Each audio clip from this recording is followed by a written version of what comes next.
So today we're going to cover weight loss versus fat loss. And this is so important as it can be the difference between giving up, getting really frustrated about things, and or making long-term progress that you really, really desire. Okay, so what we're going to do is empower you with the knowledge of finding the difference between weight loss versus fat loss so you can take this forward with your progress straight away. So what are the main problems around this? We're going to delve into a few. Are you always focused on the scales as a measure of progress? It might be that you've attended weekly weigh-in groups, or that has always been your main metric and measure. Potentially you're training hard, you're hitting calorie goals, your clothes are feeling better, but the scales just don't seem to change. Maybe you don't understand weight, fat, muscle, and water. Maybe you're not 100% sure what toning means. A lot of people just say that their goal is to tone up. We're going to delve into what that actually means. And maybe you're just confused about what your goals are. Are you wanting your goal just to be solely to change the number on the scales, or are you wanting to improve your body image? And I can guarantee that 99% of people is the second one, the body image. So, little question for you. Female on the left, male on the right. Would you be happy with that progress over a 2 to 3 month period without being super strict and being able to enjoy food and drinks that you like and training smart, not killing yourself? Quick 10, 15 seconds, have a look. Would you be happy with that progress? I'd imagine most of you would be saying yes right now, because those body shape changes are really, really good in just a couple of months' time. So I just want to share with you that, have a little think, how much weight do you think these two people have lost over a couple of months period, between 2 to 3 months? I can tell you now that both of these people lost somewhere around 2 pounds only. So their weight loss was only 2 pounds on the scales. So my question to you now would be, how many of you would have been unhappy with that weight loss on the scales and have probably given up because it isn't working? And I'm talking about, would you have been disheartened, demoralized, just seeing that scale on the figure and without seeing those figures, without seeing those photos, sorry. And I can imagine that 90% of you probably would have given up and thought, I'm not doing this. This is a waste of time. 2 pounds is nothing over a couple of months. So this is reiterating the importance of taking photos for your development and your progress. So how we're going to do this. Everyone's goals are to get rid of body fat. You want to feel more confident. You want to be lean. You want to be more toned. You want to change shape. You want to get shredded. They're all just they're just words that describe fat loss. Okay. So you need to understand that instead of losing weight, you want to lose body fat. Body fat is a tissue which makes you look bigger, makes you a little bit more wobbly and jiggly. And it's also the tissue that is going to greatly increase your health risks and health implications over time if it's not taken care of. Okay. So let's have a look at fat loss and weight loss for the first time. Weight loss on the left-hand side, fat loss on the right-hand side. Weight loss is something that's usually associated with short-term. Fat loss is something that's usually associated with long-term progress. Everybody wants that long-term progress. Nobody wants to keep yo-yoing up and down and having this constant battle, getting fed up and frustrated about things with their weight. So what does weight consist of? Weight consists of fat, water, and muscle, and everything that, all your tissues within your body. On the other side, if you look at the right-hand side, fat just contains fat. Okay, so fat loss is just purely fat. So how do we lose weight? You can lose weight in many, many ways, mainly by strict eating, way less, too less calories. You can do tons of cardio and you can do no resistance training. Where if we look at fat loss, you need to be in a small calorie deficit. You need to focus on your protein intake. You need to have consistent resistance training, and you only need limited cardio in order to do it. So what affects your weight? And a reminder here, when we're talking about your weight, we aren't talking about your body fat. Okay, so what affects your weight? And what we need to realize here is that your weight can change depending on the time of day, every week, and every month. And we're going to look into all of the factors that can affect your weight right now. So the first factor that we're going to look into is how many carbs you eat. Okay, so carbohydrates. Every 1 gram of carbohydrate that is stored in your body can hold up to 4 grams of water. So read that again. Every 1 gram of carb that you store in your body, and your body can store quite a lot of carbs, can hold up to 4 grams of water at the same time. So we're looking at water weight here. So that means that could be an excess or a fluctuation difference of about 4.5 pounds just of water weight at any given point, determined by the amount of carbohydrates that you eat. So this is why carbohydrates get a bad rep, hence the bad rep of carbs. And that is the pull for people to do these low carb diets and these keto diets, because you can have a quick change and rapid weight loss, changing that figure on the scales. But what you need to understand is that's not fat loss. That is weight loss. That will come back on as soon as you start eating more carbs again, or you're changing carbs, okay? So that is one fluctuation in weight through carbohydrates. Another way that can affect your weight, workouts and training. When you work out and train, you get what's called inflammation. So in the short term, after you exercise and you've put this stress on your muscles, inflammation helps the healing and the rebuilding process.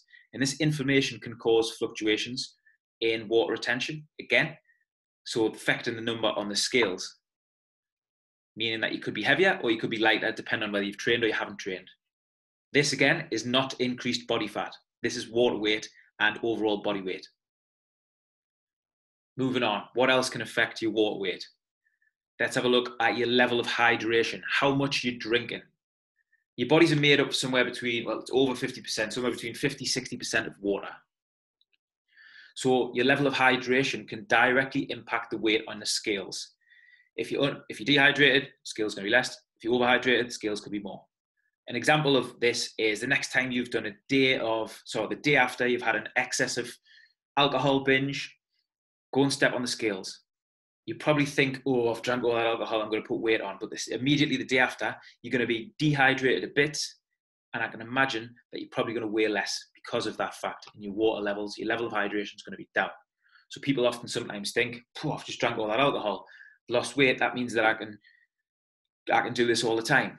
Well, in a couple of days after, once you've rehydrated yourself, you're going to have that weight plus the weight of the excess calories you've had from the alcohol. So that is a pretty poor way of thinking. But now that you know this, you know the science behind it, actually it's just that day after when you're dehydrated, that's causing that change in the weight and scales.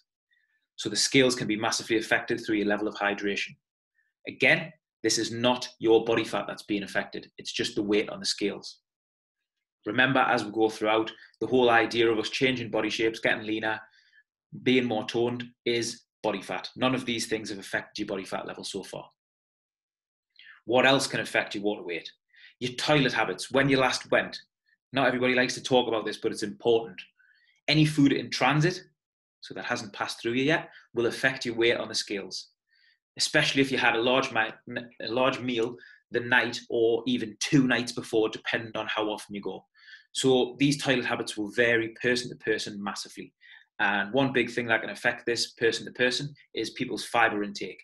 That's why we, with all of our coaching members, have one of our main nutrition principles as your fiber intake, because that can help get food pushed through the transit area quicker and more effectively. So it helps your digestive. Again, this is not your body fat. Just because you've had a big meal and you're feeling a little bit bloated, you've got food in there that hasn't passed through, it hasn't been either sent to certain areas through your body for uses, or it hasn't gone through out the other side yet, that isn't affecting your body fat level. Let's move on. What else affects your weight?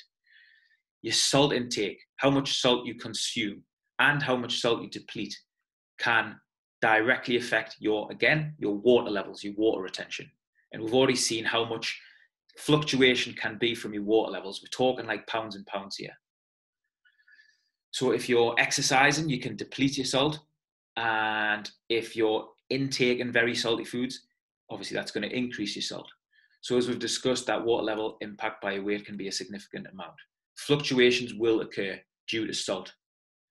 Again, that salt impact on your water is on your water weight, not your body fat.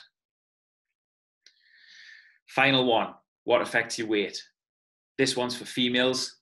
Your female menstrual cycle, the time of the month, is going to have a direct impact on your, again, water weight. Okay, so water levels and water retention vary throughout the menstrual cycle. Water retention is higher during what's called the luteal phase, and that is especially around about 7 to 10 days prior to a period. Again, this can be somewhere like 4 to 5 pounds in water retention fluctuation. So if you were weighing yourself on week 1 of your menstrual cycle, and then you're trying to compare yourself to week 3 of your menstrual cycle, you could actually be weighing more because of your water weight, but you could have still lost body fat. Get that in your head. You could have still lost body fat, making progress, but because you're weighing yourself at different times throughout your menstrual cycle, your weight on the scales will be different and could be totally demoralizing, thinking that you just need to pack everything in and it's not working. Okay? So the water retention will have a direct impact on the weight on the scales, but again, this isn't your body fat. Okay? So how do we focus on fat loss only? The main principles to ensure losing fat are: number 1, being in a slight calorie deficit. Number 2, high protein intake. The reason around high protein intake is because as you are losing body fat, you don't want to lose the muscle. So we've touched on the differences between weight and fat. If you just focus on weight loss, you can also lose muscle. Muscle is what gives you strength, support, shape, tone, which we're going to touch in a second. So if you're not eating enough protein, protein helps rebuild and helps support lean muscle functioning. If you're disregarding that, you're going to lose muscle as well. So calorie deficit, number 1. Number 2, having high protein intake stops muscle loss. Number 3, regular resistance training stops muscle loss as well. Again, looking at weight loss, many people will just think that they need to do excessive bouts of cardio. Yes, you're going to lose weight, but you're also going to lose muscle mass through that. And you're probably going to be losing water weight too. So if you're thinking about improving your body shape, you need to be doing regular and consistent resistance training. Again, that stops the breakdown of muscle, giving you that body shape, that lean physique look that everybody really wants. This is why we always suggest that you focus on photos for shape change. That's going to tell a complete different story to just the number on the scales. And you need to think about all of these principles that we've just touched on there. They need to be progressive and they need to be assessed regularly. Okay? So the scales can be used, but only over a long period of time. And just think about these as being one measure, not a sole measure. So if you have a lot of weight to lose, yes, there should be a downward trend over a long period of time. But understand that this is going to fluctuate every week, potentially every month, due to the things that we've just touched on there regarding your overall weight. So, a big myth that many people still think: muscle does not weigh more than fat. Okay?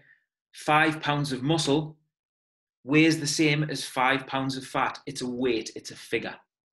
The big difference, and the truth is that muscle just simply occupies less space than fat. So 5 pounds of muscle versus 5 pounds of fat. The 5 pounds of muscle is somewhere between 15 to 20% smaller than the 5 pounds of fat.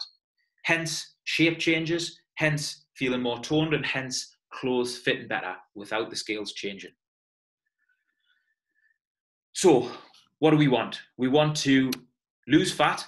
That is the tissue we want to lose, and that isn't always shown through just the scales. And we also want to gain / maintain lean muscle. That's going to give us shape.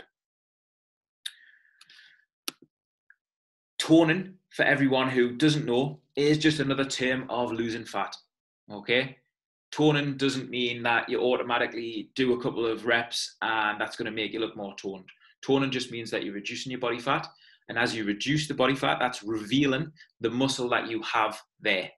Okay, so if you're losing that muscle by neglecting training properly, eating the right protein, just because you're losing weight, that isn't going to make you look more toned, because you could potentially be losing that muscle as well. So not only are you losing fat, you're losing muscle, you're not really going to get that toned look that you're ever looking for, unless you're doing things properly. So improving your body shape is called body recomposition. And body recomposition just means that simultaneously you're losing body fat and either maintaining or gaining your level of muscle. Okay, not one changes to the other. So get away from the fact that muscles turn into fat and fats turn into muscle. They're two different tissues. They don't change from one to the other. They simultaneously change at the same time. Okay, and this all depends on the level of experience that you have when you're starting out with weight training and what you've done with your diet and history in past. So everybody's going to be different with this. So hopefully that has cleared up any confusions regarding weight loss and fat loss. This is super important. Rewatch this if you need to. Any questions or confusions, please contact a coach immediately.